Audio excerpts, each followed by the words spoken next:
under fading skies. Tattered flags waving dreams in our eyes. The crowds roar like a storm on the wind. We're the underdogs fighting again.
What's going on, guys, and welcome to the program. God damn it, it is time for the World Cup, baby. World Cup 2026 kicked off today as Mexico played host to South Africa as Group A kicks things off. And, of course, Mexico, everybody's favorite dark horse team, everybody's darlings.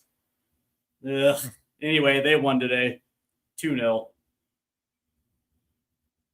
I'm still excited. You know what it is? It is what it is, man. You know, Mexico kicking off things, and they got things going right. Of course, tonight is the pre-match buildup because tomorrow night, and I believe it's 9 o'clock Eastern tomorrow night, the United States kicks off their World Cup, and of course tonight is the pre-match buildup as we talk about all things U.S. versus Paraguay, and of course the importance of getting off on the right foot. Obviously, it essentially what this is and all about is the reinforcement that game one has to go the way that I think we all think it will, considering the familiarity between the two teams. So tonight we're going to get into it. But of course, before I begin, please do me a favor and make sure you hit that like and subscribe button. We are 2 away from 500. 2 away, and I absolutely do thank those that definitely hit the subscribe button over the course of the last week and a half, and we still have a good solid 24 hours to make good on that 500. So if you guys are watching live on TikTok, the link is in my bio. Please head over to YouTube and make sure you hit that subscribe button.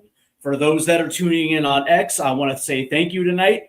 Also encourage you to hook the channel up, show some love, and let's get this number to 500. All right. So first and foremost, let's say what's up to the chat because we have Dan Davenport, 6902. What's up, Danny? I hope you're doing well.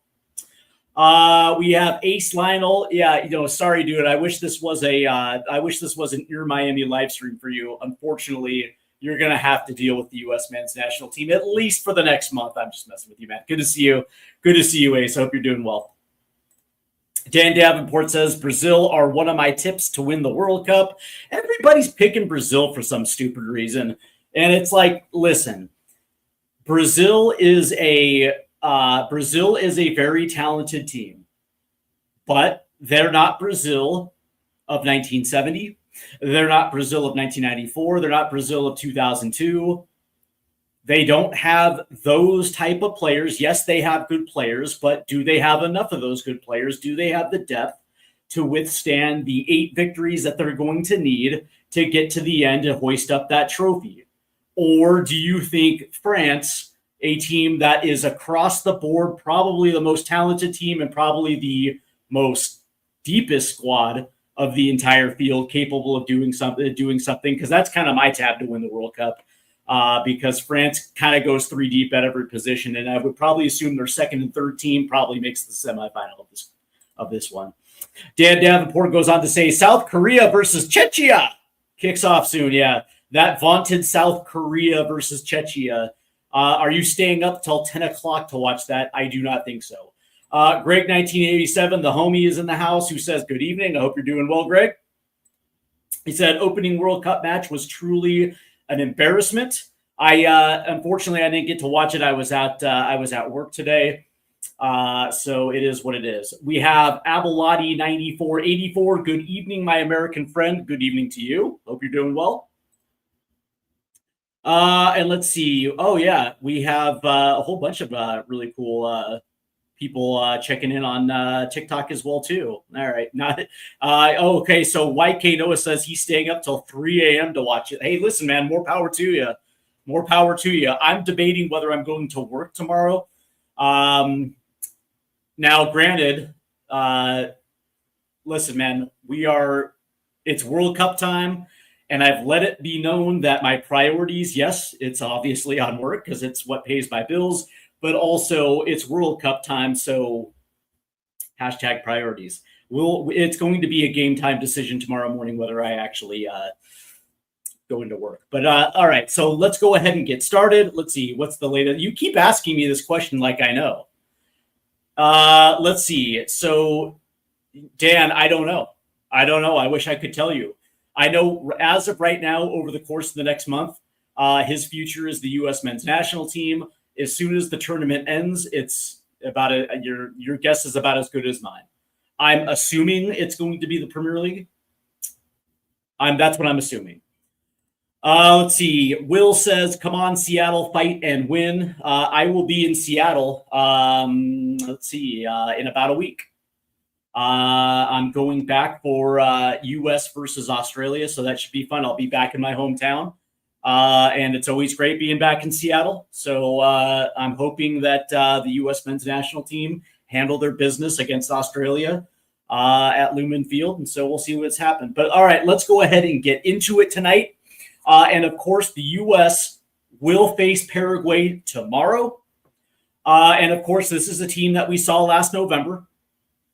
And a lot of the characteristics of Paraguay that we're going to see tomorrow is what that we saw back in November. We are going to see tomorrow. This is a team that does have some very good talent, but also understand that this is a team that likes to play counter-attacking style football. This is a team that likes to put 10 behind the ball, and it likes to dare you to try to break them down. One of the things that I actually, really do appreciate about Paraguay is they kind of play to their strengths. And what I like about Paraguay is that they have technical ability on the outside. They also have speed on the outside as well too. And when it actually works is when they apply a mid block. They're able to get turnovers either at the halfway line or a little bit higher up. And then it's 1-2 passing, try to get the ball in the box and allow their playmakers to do what they did during World Cup qualifying. Now, the interesting thing about this one, recently Paraguay did lose a match to Morocco in a very nicely contested game on, I believe it was the 31st of March. And granted, yes, it's Morocco, a very good team. But that being said, they held in quite well. They absolutely destroyed Nicaragua a couple days ago on June 5th. And they did beat Greece on March 27th. So they've won 2 out of their last 3. And the one loss, again, against a World Cup caliber team in Morocco, actually is a semifinal caliber team against Morocco. And listen, even though that it was a 2-1 loss, but that being said, there was a lot of good things that they were able to take out of it. So let's go ahead and get into what I believe we are going to see from Paraguay tomorrow. And it looks like I got them playing a 4-4-2, and this is something that they employ quite a bit, and they're absolutely disciplined in their 2 lines of 4. And granted, yes, they do play 10 behind the ball, but their 2 strikers or one striker, one false nine, whatever, however you want to describe it. They usually camp around the midline, the midway line for that, for that ability. When they are able to create turnovers, they like to absolutely counter as quickly as possible, get those two strikers moving forward, get them attacking channels, and get them higher up the pitch. Because one of the things that they absolutely do have are two very good central midfielders, and they also have absolute beasts on the outside. Now, granted, I have Enciso in this lineup, even though that I'm getting conflicted reports about whether he will or he won't play. I have him in because it is the World Cup, and if you're 80%, you're going to go.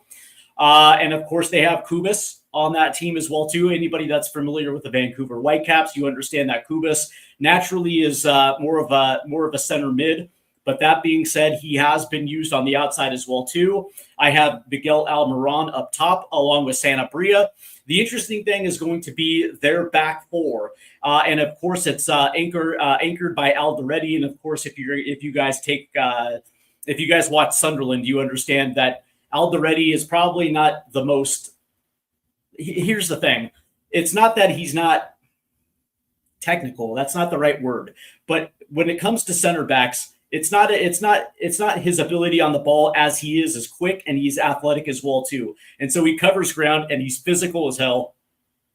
And so from that standpoint, he can sometimes be a pain in the ass. But one of the things that they do have is veteran presence on that back line. Junior Alonso, I believe, is 33. And then, of course, they have Gustavo Gomez and Juan Casares.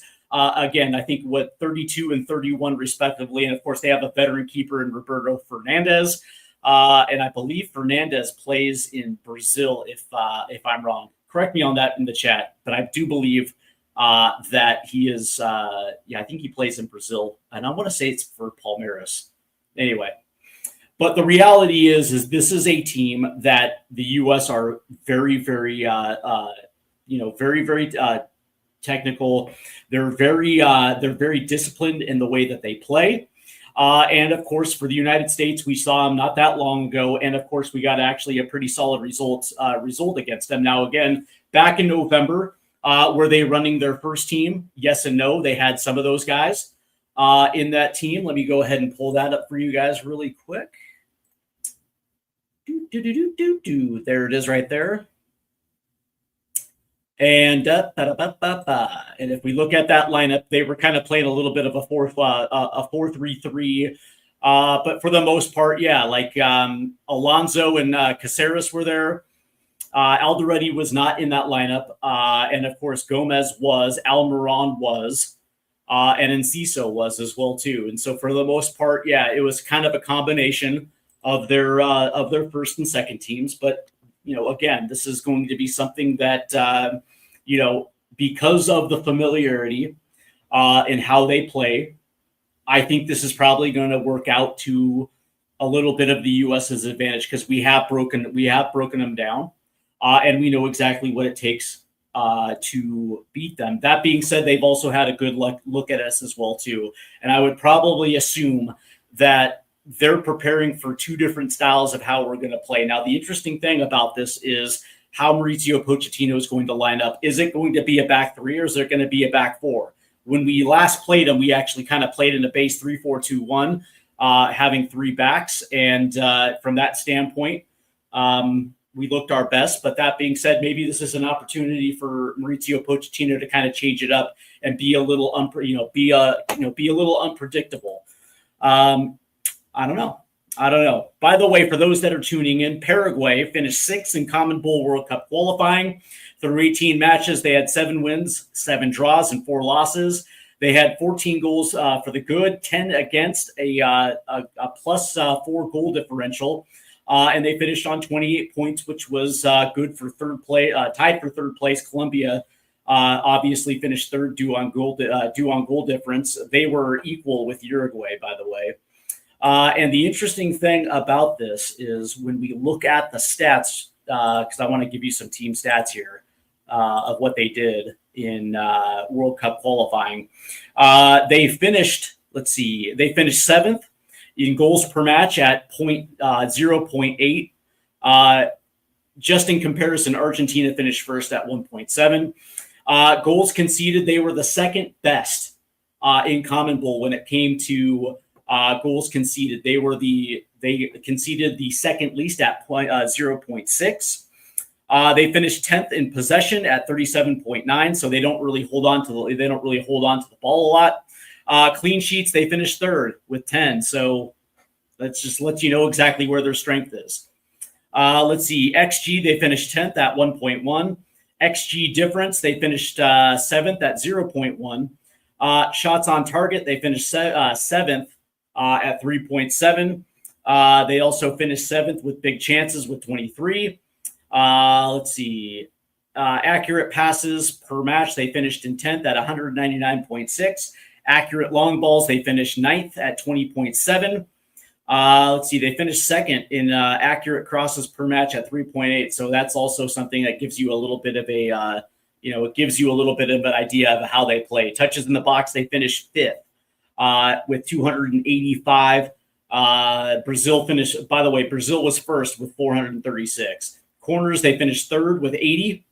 And set piece goals, they finished third with 4. So it lets you know exactly what Paraguay, what their strengths are, which is exactly that, which is absolutely be organized on defense, try to create turnovers in the central areas of the pitch, couple quick passes, get your numbers forward, and try to be as deadly as you possibly can and hope for the best. So from that standpoint, this is actually not going to be a layup for the United States, even though that we beat them back in November.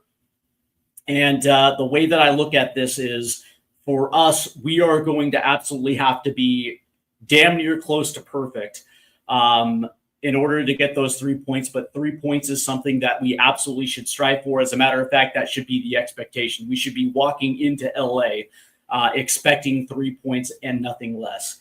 Let's see. We have Dan Davenport, who says 3-0 to the U.S. Ace Leonel says, please no Miles in the starting lineup. So it looks like Abelotti predicts a 1-0 for Paraguay with an Alderete goal. And Natesky says, what's up, man? Good to see you, Natesky. RAFC TID, you know what's up. If you know, you know. Let's see. This World Cup third place still has a chance to, yeah, absolutely. Right. So the best third place teams do advance in this one. And by the way, 3 points will probably get you through. Let's see. Messi couldn't help the U.S. Not going to lie. Well, whatever, dude. Whatever. Natesky says 2-1 to the U.S. Attaboy, Nate. All right. For the U.S., this is how I have the U.S. lining up tomorrow. Maybe not the lineup that is the most popular.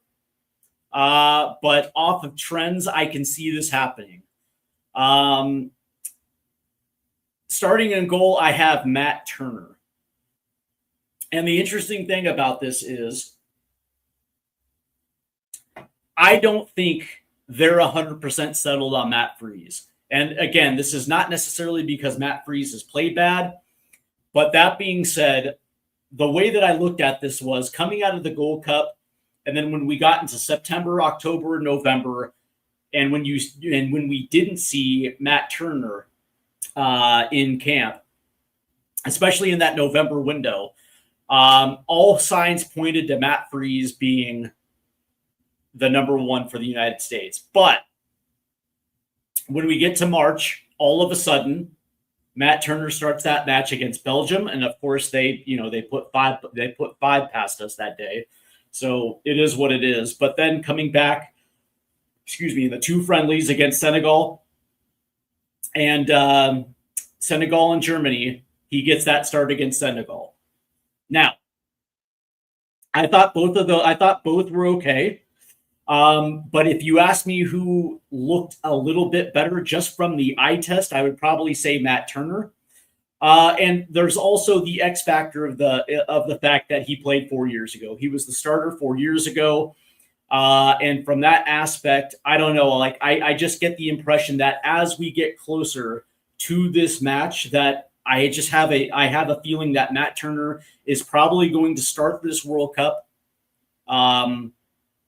between the sticks. It makes the most sense. And I also think that from a comfortability standpoint, I think that maybe this is going to be the direction in which Pochettino and staff go, because again, this is going to have to be a massive 3 points for this team. They're not going to be in a situation where they're going to settle for a draw. They're going to have to come out two guns a blazing. They're going to have to get this 3 points. And I think really when you're looking at shot stopping, individual shot stopping, I think both are actually very strong. The only edge where Matt Freese possibly has on Turner are potentially saving penalties. Saves within the 6 yard box. I think both are strong.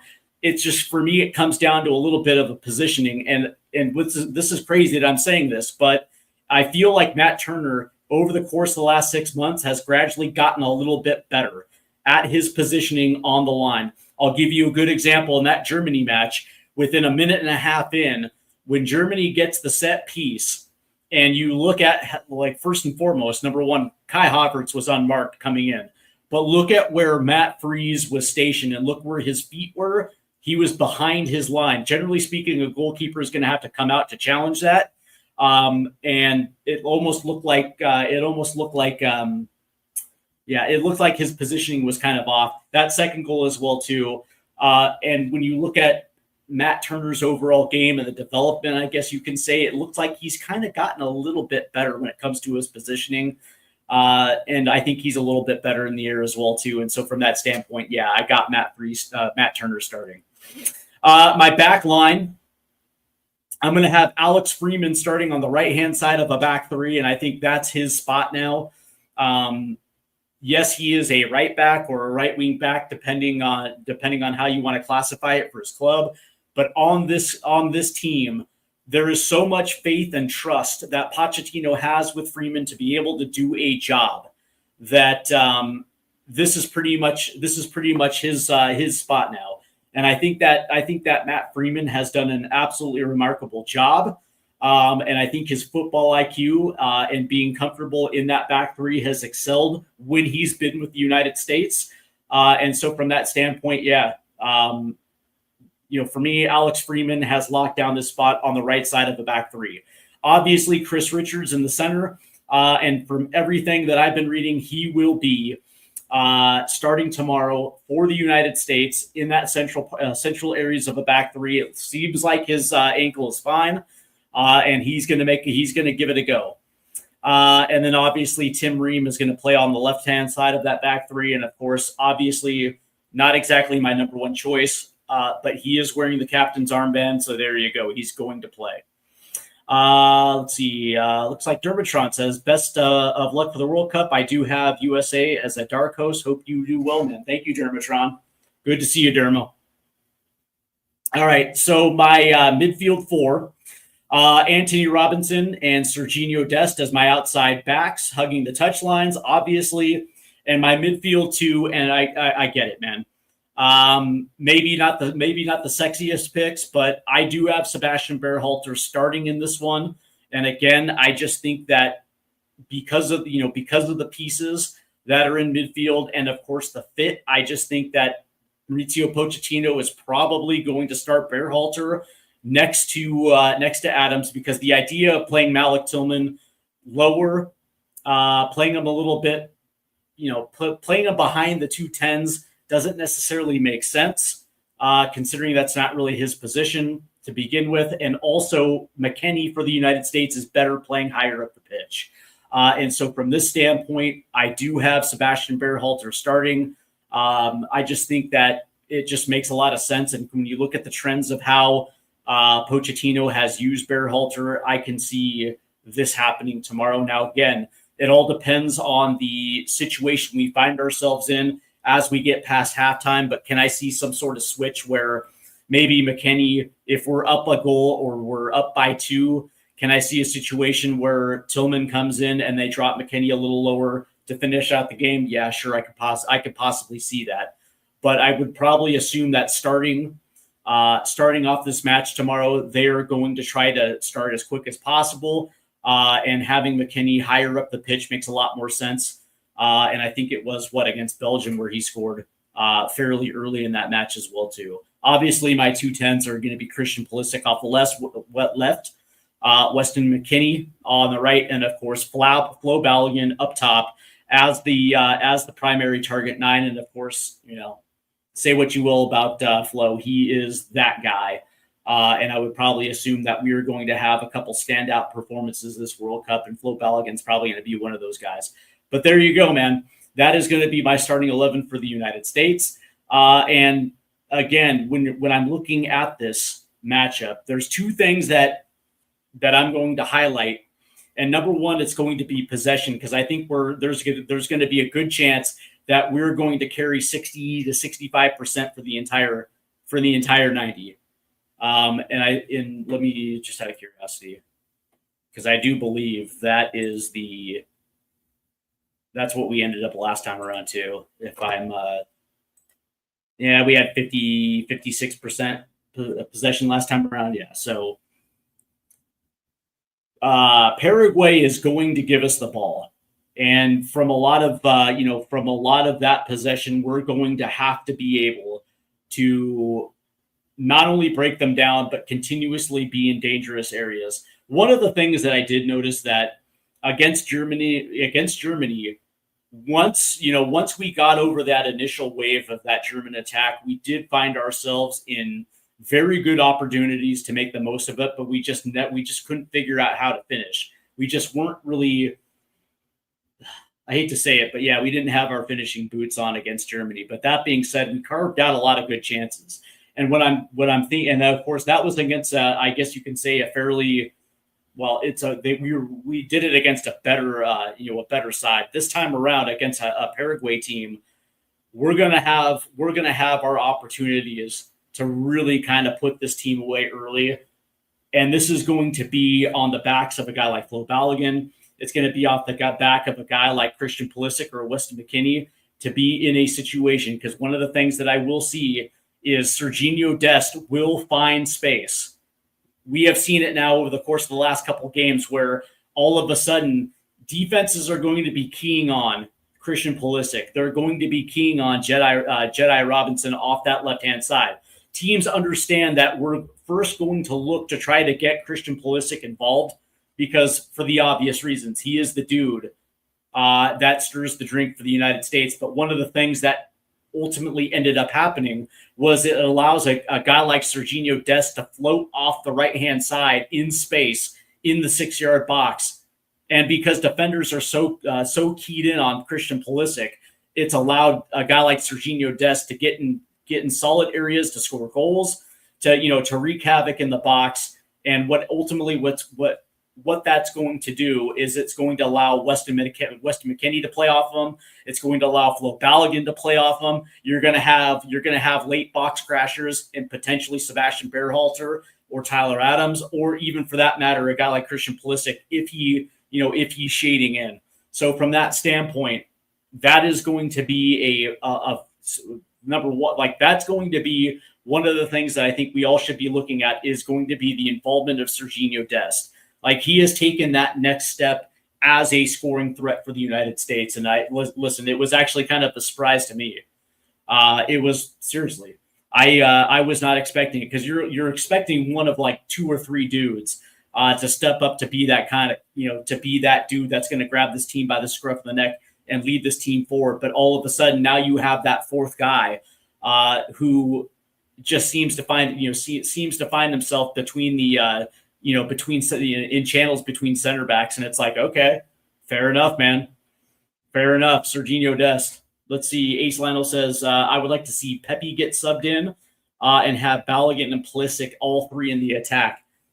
Yeah, I wouldn't mind that. But, that's the thing. It's like, are you going to shift formations for 2 strikers? Is that going to be something if we're tied and we're looking for the go ahead? Or is this going to be something if we're chasing a goal? How is that going to look? Because really, unless you, I guess if you're taking off McKennie for an extra attacker, or How about this, right? Or if you take off Berhalter, drop McKinney a little deeper, and then you put, Pepe on, and Pulisic becomes your main 10 with 2 strikers up top. Yeah, I possibly could see that. I can possibly see something like that.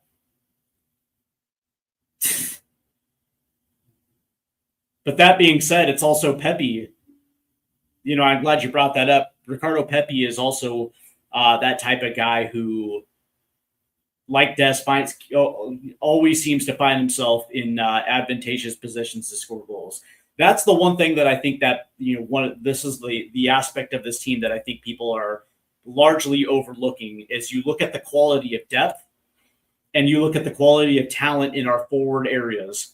This is the deepest that we've ever gone into a World Cup like this. And that's why I'm actually so not even low key. That's why I'm so absolutely turned up for this one, is because, I can't remember a time where we actually had 3 dudes at the striker position that, are legit 15 goal scorers across the board. You see it in Balogun, Pepe, and Haji Wright. And by the way, Haji Wright hasn't even been featured yet. And so from that standpoint, it's like, I'm kind of curious to see exactly how that dude gets brought into the squad. It's going to be interesting to see. But that being said, you look at our center attackers. You look at even if we flip the formation, we go with wingers, and you kind of look at the depth that we're coming in with this one. It's insane. It's insane. We're going to be able to score some goals this tournament. Let's see. Ace Lionel says, I've been really impressed with Pepe, how much he's improved as a player. Yeah. It's interesting too, because he was left off last World Cup as well too. And in hindsight, it's kind of interesting too, because you see the growth from 2022 to 2026 and the massive improvements and the massive leaps in his development that he's taken in the last 4 years. He's not even the same player. I think in 2022 he's still with FC Dallas, if my memory serves me, and it was like that was like when he made he ultimately ended up making the move overseas. He's improved night and day. Now he's going to Fulham. He's going to the Premier League now. Let's see, Jeff, my guy Jeff, what's going on, my friend? Let's see, Turner is a coin flip, but I get why you say why. Des could be the guy that alters matches when he is on. That's what I'm saying. RD cannot give up a soft goal. A fast start like against Senegal will go a long way. You're absolutely right. And the interesting thing, and of course, Jeff is a friend of the program, and I hope you're doing well, Jeff. It is a coin flip, right? Because I think that, post Gold Cup, and when we went into September and October, all signs pointed to Matt Freese as being the number 1. But the interesting thing happened was Matt Turner went back to Major League Soccer. And it's different in Major League Soccer than it is for an outfield player versus a goalkeeper. Okay? There is a case to be made that an outfield player like a striker or a cam playing in Major League Soccer does not get you as ready for a World Cup as it would be if you were a striker or a cam in Europe. And a lot of that has to do with the fact that defenses are not as good. And there is a clear advantage between attacks and defense in Major League Soccer. That is not the case when it comes to goalkeepers. Goalkeepers are all about timing, repetitive, reps, having reps, being match fit, match sharpness. And it doesn't matter where you're playing, as long as you are starting, you're going to be able to get yourself prepared for a World Cup as long as you're starting. That was the biggest problem last fall, was the fact that he came back to Major League Soccer late. And prior to that, he was essentially sitting on the bench for Crystal Palace. But coming into 2026, he has been arguably probably one of the best keepers in Major League Soccer. And it just goes to show you the veteran presence that he has and what he brings. And oh, by the way, he's 31. He is in goalkeeper prime right now.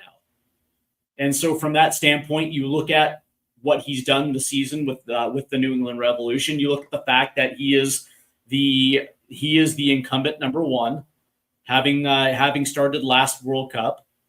I get the impression that Pochettino and his staff have given Matt Turner every opportunity to win that job. That's the impression that I get. Maybe I'm wrong on this one. Maybe I'm wrong. And maybe Matt Freese starts tomorrow. And again, if it is Matt Freese, it wouldn't surprise me. I just get the impression that maybe Matt Turner might be the security blanket, considering the defense might not be as strong as we'd like it. So at least you might have a stronger goalkeeper in there because of it. That's kind of where I'm leaning towards, because we're not going to find out how good Chris Richards is going to be until we actually see him, right? That is, for me, that's kind of the X factor here. But to your point about Serginho Dest, I think that we saw that against Senegal, and the way that he tilts the field a little bit, right? Because again, because Christian Pulisic is such a focal point when we play against teams, they're always looking to potentially create overloads on the left side to potentially get Jedi and Pulisic out of rhythm.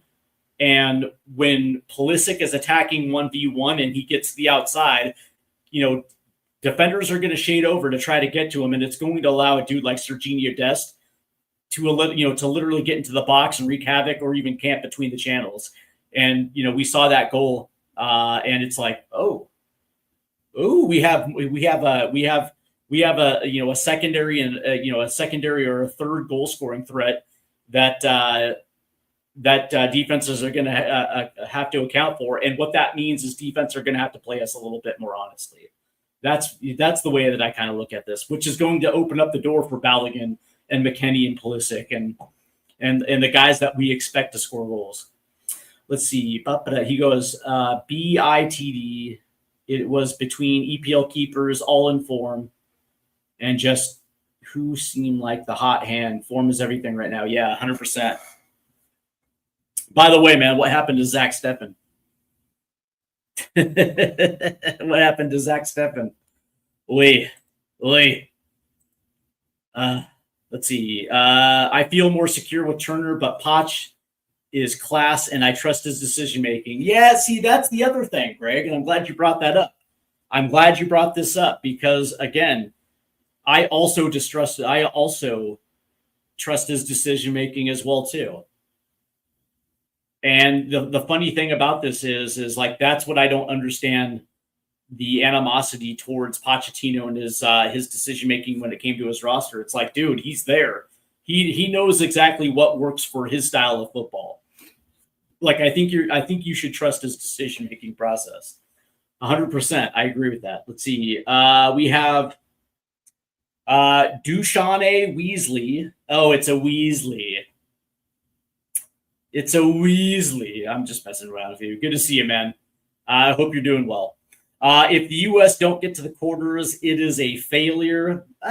Maybe. Now, here's the interesting thing about this, right? There's two trains of thought on this one, Weasley. And it is that the first thing is that we've only won one knockout game in our modern history, and that came back in 2002 against Mexico. So long ago. But for this group, the idea is to better their results from the last go round, which was the round of 16 when they went out to the Netherlands. And the thing that you have to understand was that was like the second youngest team in the 2022 draw.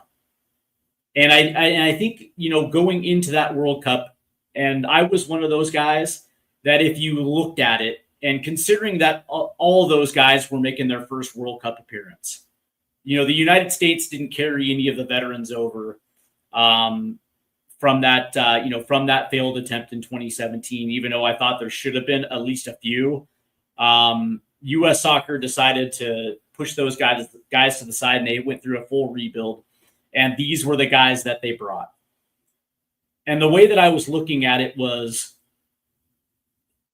if we get out of the group, I think we were overachieving a little bit in a lot of ways, considering that we only qualified through goal differential. It wasn't clear cut. And I think when you looked at that group with Wales, England, and Iran, that if we went like 1-1-1 and finished on 4 points, but we were competitive in all three of those matches, I think the U.S. fans would have been like, all right, fair enough. We didn't get there, but we were scrappy. We competed. And considering that this is the first World Cup with this crew, good times are on the horizon.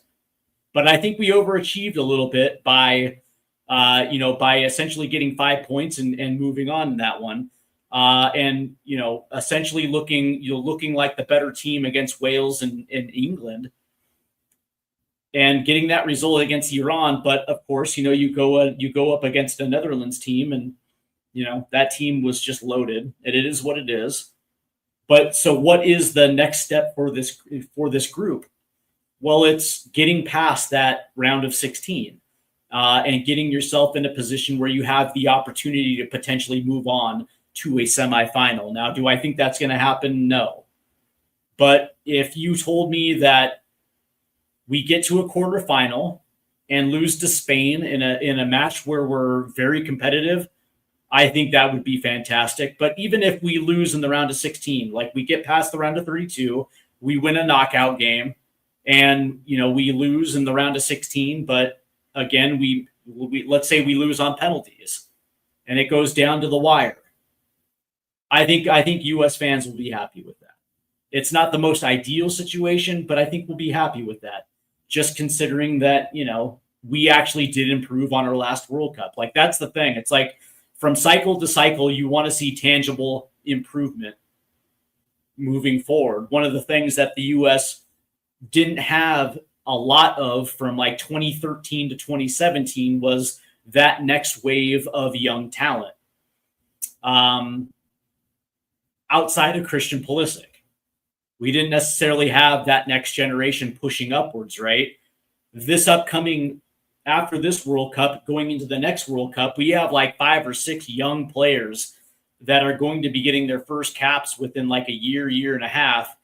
And when you look at those guys that are potentially aging out of this core, the future looks kind of bright for the United States. And so you kind of want to carry that momentum into the 2030 cycle, and hopefully we get a good head coach as well too. And so from that standpoint, it's all about having tangible improvements off our last World Cup, and that starts tomorrow by getting these 3 points against Paraguay.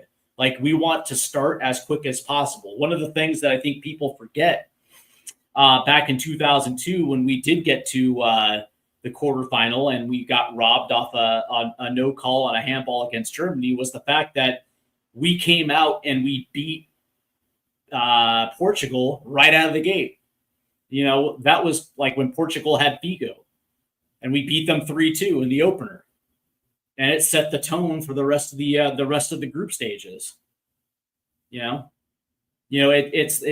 the opening match is such a huge momentum swing, right? Like, you can't tell me that Mexico isn't buzzing right now because they beat a weak ass South African team today.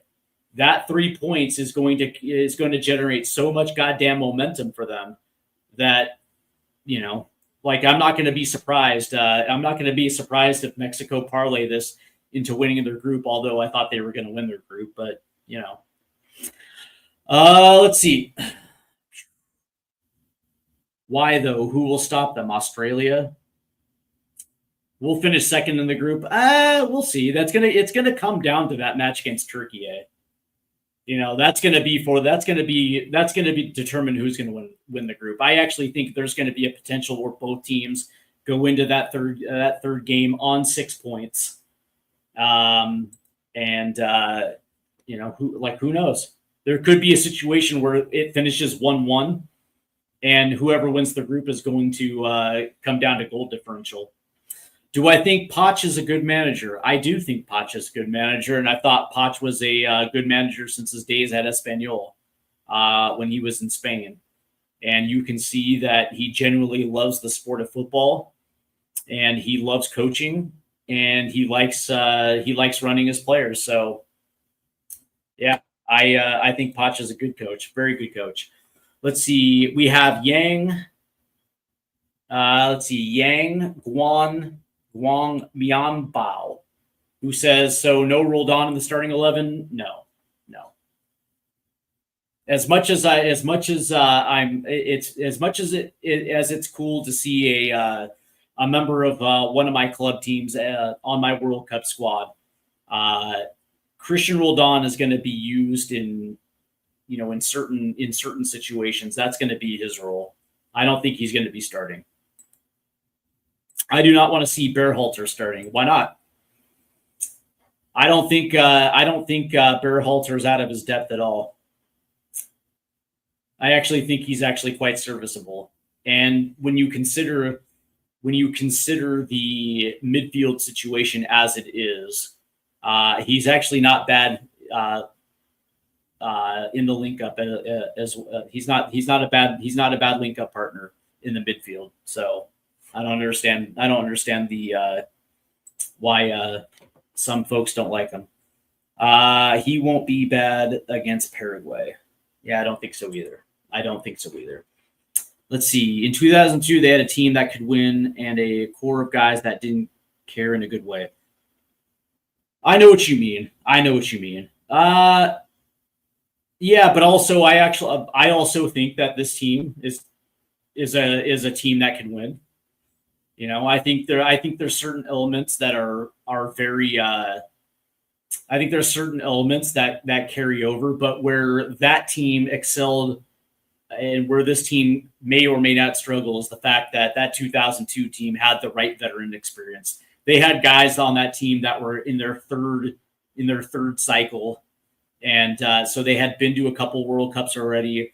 So they were the guys setting the tone, and it was those are the type of guys that you kind of do want in your World Cup roster, because again, especially for guys that are having their first go round.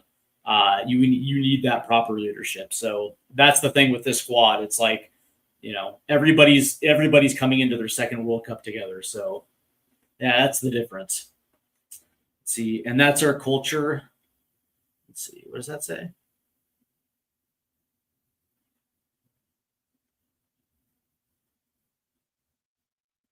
No, I missed that.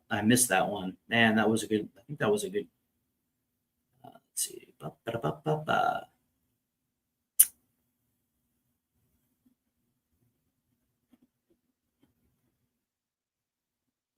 Yeah, that's interesting.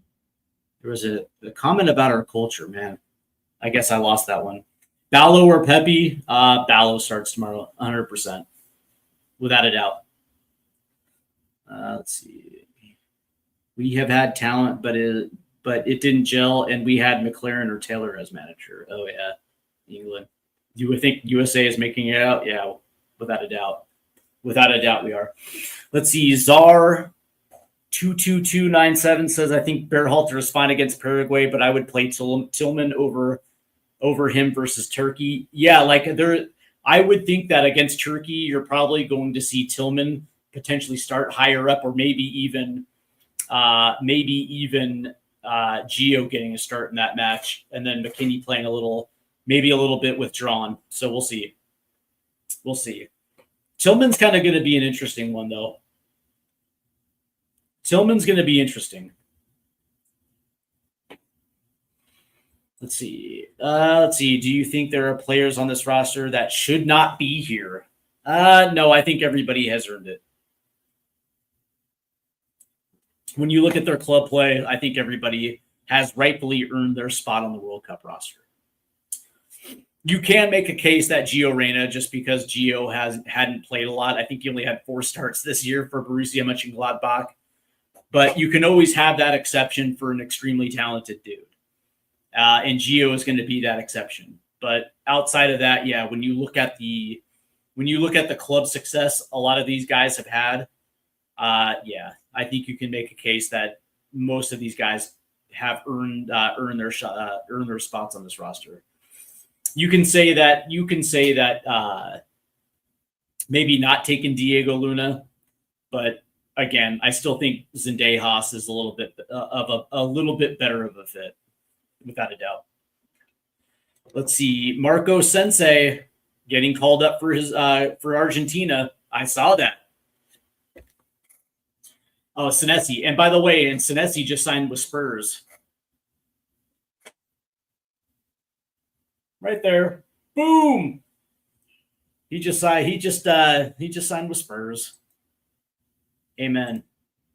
Absolutely. Do I think Tim Ream will start? Yeah, unfortunately. Tim Ream's the captain. You're not gonna name a dude captain and then not start him. It's just the way it is. What do I think of Miles Robinson? Is he a liability? Yeah, he is. And I and that's the thing. It's like now that World Cup play has started, Alex Freeman is going to be playing on the right side of that back three. Miles Robinson played against Belgium. Played against Senegal. He had the terrible mistake in the second half that directly led to a goal. And Mauricio Pochettino wisely put him right back on the pitch to start against Germany. And a lot of people were like, "Oh my God!" It's like, yeah, but that's the thing. It's like you want to continue to build confidence, and you want to show trust in your player that you're not going to cut bait and run on a player like that, right? So that's what good bosses do. They will literally put a player back out there just to make sure that their confidence stays high, because you're going to need everyone in this World Cup. And now, granted, we can argue who Kai Havertz's man was. Some people will say it was Tyler Adams. Some people say it was Miles Robinson. Either way, Kai Havertz was left unmarked on that first goal, and you know what I mean. But that being said, Alex Freeman is going to be starting on the right side of that back three, without a doubt. Without a doubt. Let's see. I will go with the U.S. to get to the round of 16. Mexico the same. Canada will be lucky to get to the last 32. Canada will get out of the group. And it wouldn't surprise me if Canada got to the round of 16. Wouldn't surprise me. I guess you can say... So somebody asked me, who was it who just asked me? Oh yeah, so it was Wayne Guan Mind Bao who asked if you think anybody who doesn't deserve to be here. It would probably be Miles Robinson. Let's see. Give us what you think. Give us what you want to happen tomorrow, and realistic. What do you think will happen? All right. What I want to see happen is I would like to see 2 goals within the first 30 minutes. The U.S. jumping out early, and I think the U.S. are capable of jumping out early. And what I like about this is that, again, this is the second cycle for these guys. So you would expect that there's not going to be nerves, right? That that nerviness. That you would expect with your first World Cup. And then, 2 goals in the first 20 to 30 minutes, establish a nice lead, go into the break up 2, and then coming out of the break, scoring another, and then holding on for a 3-0 win, and getting a clean sheet to open up the World Cup, and doing it with a statement, putting down a marker, and essentially letting the entire group and the entire tournament know that the U.S., whatever happened in the course of the last year and a half, 2 years, post Greg Berhalter, was what it was, but it didn't define this team. And that we win 3 that we win 3-0. Now, realistically, what I think is going to happen is that we'll score 1 and we'll concede right before the half because we have a tendency to score right before the half. And it'll be 1-1 at the break, and we'll score again somewhere in that 60 to 70th minute, and we'll end up holding on for a 2-1 win. That's what I think is realistically is what's going to happen. But I'm going to go with a 3-0 clean sheet right out of the gate. Let's see. What's your scoreline, Greg? And what do you like? The same question to you, Greg. Like, what do you want to see happen, and what are you realistically seeing happen? We have Fuma 45-92 says 2 goals in the first 3 minutes. I like it. I love it. Yang Guan Mianbao. And by the way, Yang, if I'm not pronouncing your name wrong, I definitely apologize. I think I got it though. Yang Guang Mianbao. All right. I bet after 2002's success, we were thinking by now we would be a top 10 team in the world. Our development has been disappointing, especially compared to smaller countries like Japan and Morocco. Well, so, all right. So I think after 2002, I think you're probably right that, I mean, listen, we were ranked number 4 in the world going into 2006, and we got grouped. But it was the cycle under Bob Bradley that we were probably at our strongest. And of course, if we get past Ghana in the round of 16, chances are pretty good we go to a semifinal in 2010. Because we're coming off Confederation Cup where we beat Spain. And we took Brazil. You know, we took Brazil to deep waters. Ultimately, we lost that match against Brazil. But this team was playing with a tremendous amount of confidence heading into the 2010 World Cup. And that was a missed opportunity. The thing about it was we didn't have any of that youth coming into the 2014 squad. And that obviously manifested itself when we failed to qualify in 2018. And it just so happens that of the good note, I would say that our development actually has been pretty good when you think of the fact that when you look at this team, and you see Christian Pulisic, who was developed in the United States and also developed in Germany. You look at Weston McKennie.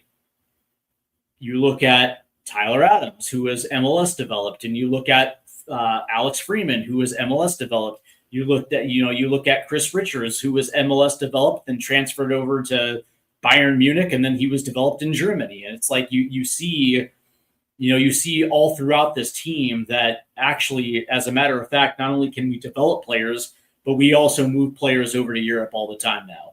And so from that standpoint, you can say that maybe it's not as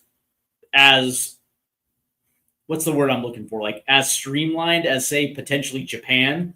Japan has done a phenomenal job. You can say the same thing with Morocco, but one thing you can't say is that the United States doesn't develop players, because that would be a falsity. Because you can look at this World Cup roster and you can definitively say that, yeah, we do develop players. Now, where we fall short is where we used to develop very good players. Like, we were historically known for goalkeepers, center backs, potentially outside backs, depending on the cycle, and center defensive mids. We always seem to develop center mids.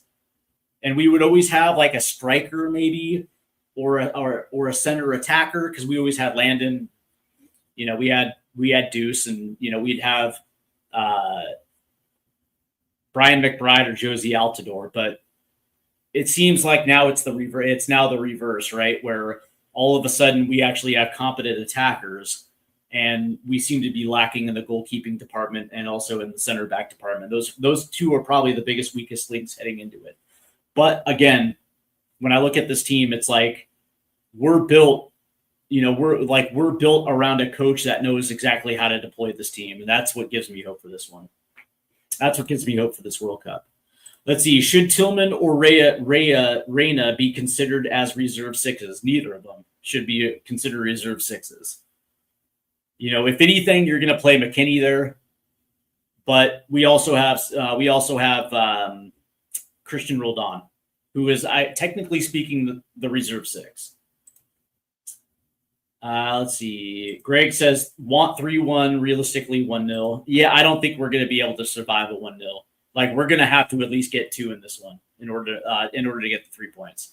Let's see. Czar 22297 says, if Julio and Enciso is out, I don't see Paraguay scoring. I think they will go full low block. Even with Enciso, I think they go full block on us. It's just the way they play. Rick Steven, where do I get my shirt? Fanatics. I got this one on Fanatics. It was on sale. Okay. Well, whatever, man. You got, like, all those that are trolling on TikTok right now, whatever, man. Don't care. All right. So before I go, again, I want to encourage those to make sure you guys hit that like and subscribe button. We are 2 away from 500. So let's take care of those final 2 subs. Let's get this thing to 500, and also make sure you hit that like button as well too, so we get the algorithm doing what the algorithm is supposed to do. And of course, tomorrow night I will be back for the live stream. And of course, it is the U.S. men's national team versus Paraguay as we kick off Group D.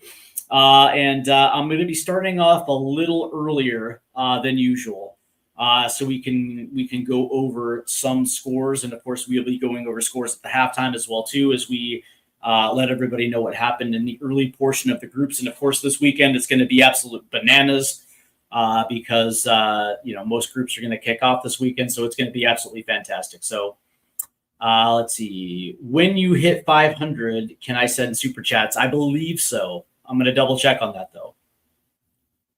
Let's see. How much of an advantage do you think we'll have being at home? Oh, I think we're gonna have a phenomenal home field advantage.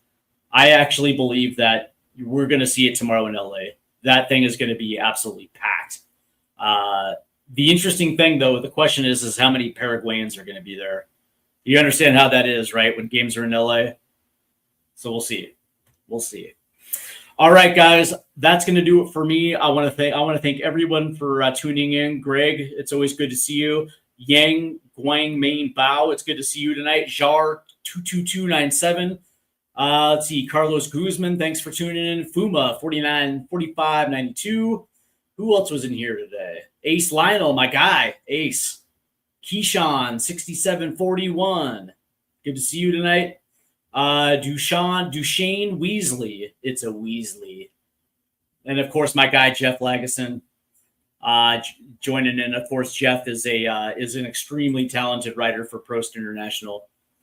Extremely talented writer. He'll be on the show pretty soon as well too. It's always fun having Jeff on the program. So yeah, that's going to do it for me, guys. It's been absolutely fantastic. I will be back tomorrow. Let's get this channel to 500. We're just 2 away. 2. If you know, you know. All right, guys. Take care. Have a good night.